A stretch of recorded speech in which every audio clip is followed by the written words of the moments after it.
Iran তাদের উচ্চমাত্রায় সমৃদ্ধ ইউরেনিয়ামের মজুদ রাশিয়ার কাছে হস্তান্তর করতে প্রস্তুত বলে দাবি করেছে সৌদি আরব ভিত্তিক সংবাদ মাধ্যম আল হদদ।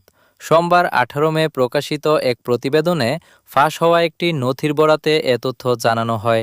প্রতিবেদন অনুযায়ী পাকিস্তানের মধ্যস্থতায় যুক্তরাষ্ট্রের কাছে পাঠানো সর্বশেষ শান্তি প্রস্তাবের অংশ হিসেবেই এই ধারণা সামনে এনেছে তেহরান। পাকিস্তানের মধ্যস্থতায় দুই পক্ষের পরোক্ষ আলোচনা এপ্রিলের শুরুতে যুদ্ধবিরতি কার্যকর হওয়ার পর থেকেই স্থবির হয়ে আছে। এর আগে ফেব্রুয়ারির শেষ দিকে যুক্তরাষ্ট্র ও ইসরায়েল ইরানের বিরুদ্ধে সামরিক অভিযান শুরু করলে প্রায় এক মাস ধরে সংঘাত চলেছিল। এরপর থেকে ওয়াশিংটন ও তেহরান একে অপরের দাবি প্রত্যাখ্যান করলেও সংঘাতের সমাপ্তির জন্য বিভিন্ন প্রস্তাব দিয়ে আসছে। প্রতিবেদনটিতে বলা হয়েছে, ইরান দীর্ঘ সময়ের জন্য তাদের পারমাণবিক কর্মসূচি স্থগিত রাখতে রাজি হতে পারে, তবে শর্ত একটাই, উচ্চমাত্রায় সমৃদ্ধ ইউরেনিয়ামের মজুদ যুক্তরাষ্ট্রের বদলে রাশিয়ার কাছে হস্তান্তর করতে হবে।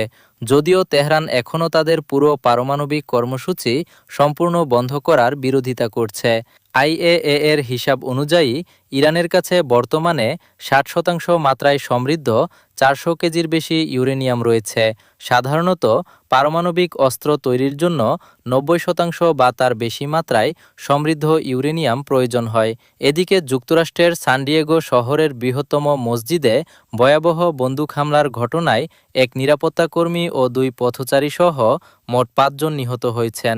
স্থানীয় সময় সোমবার Islamic centre of San Diego নামের ওই মসজিদে 2 কিশোর বন্দুকধারী এলোপাতাড়ি গুলি চালালে হতাহতের এই ঘটনা ঘটে। পরে সন্দেহভাজন 2 হামলাকারীকেও মৃত অবস্থায় পাওয়া যায়। পুলিশের ধারণা, তারা নিজেদের গুলিতেই আত্মহত্যা করেছে। মধ্যপ্রাচ্যে চলমান উত্তেজনার মধ্যে ইরানে হামলার পরিকল্পনা আপাতত স্থগিত করেছেন যুক্তরাষ্ট্রের প্রেসিডেন্ট ডোনাল্ড ট্রাম্প। আলোচনার মাধ্যমে পরিস্থিতি শান্ত করার সুযোগ দিতে তিনি এই সিদ্ধান্ত নিয়েছেন। এর পরপরই আন্তর্জাতিক বাজারে অপরিশোধিত তেলের দাম 2% বেশি কমে গেছে। মঙ্গলবার এশিয়ার বাজারে যুক্তরাষ্ট্রের অপরিশোধিত তেল ওয়েস্ট টেক্সাস ইন্টারমিডিয়েট WTI প্রতি ব্যারেল $2.08 কমে $102.34 নেমে আসে। এছাড়া সবচেয়ে কাছের সরবরাহের চুক্তি অনুযায়ী জুন মাসের তেলের দাম $1.54 কমে প্রতি ব্যারেল $107.12 দাঁড়িয়েছে। এই চুক্তির মেয়াদ মঙ্গলবার শেষ হচ্ছে। এর আগে সোমবার মধ্যপ্রাচ্যের উত্তেজনার কারণে আন্তর্জাতিক বাজারে তেলের দাম 3% বেশি বেড়েছিল। বিশ্লেষকদের মতে, যুক্তরাষ্ট্র ও ইরানের মধ্যে সরাসরি সংঘাতের আশঙ্কা কিছুটা কমে যাওয়ায় তেল সরবরাহ ব্যাহত হওয়ার ভয়ও কমেছে।